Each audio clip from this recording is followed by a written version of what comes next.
Welcome to the Slop Temple. We pray this video helps. You start by confirming this method uses iOS screen time. It's the only built-in downtime option.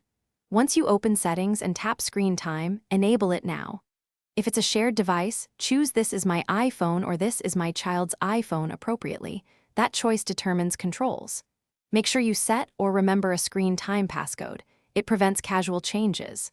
Once enabled, you'll see the downtime option. Tap that to schedule your first block. Now you configure the actual schedule. Tap downtime, toggle it on, and pick a start and end time. This repeats each day unless you change it. You can set one continuous block or stagger multiple periods by editing later.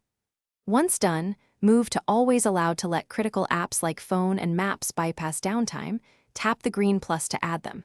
Make sure to review app categories so notifications don't undermine the block. Finish by enabling the screen time passcode. Without it, others can easily disable downtime. Test immediately by setting a nearby start time to confirm behavior. Watch how apps gray out and notifications are limited. If downtime doesn't activate, restart your device and confirm you're on iOS 12 or later. Outdated software often breaks screen time.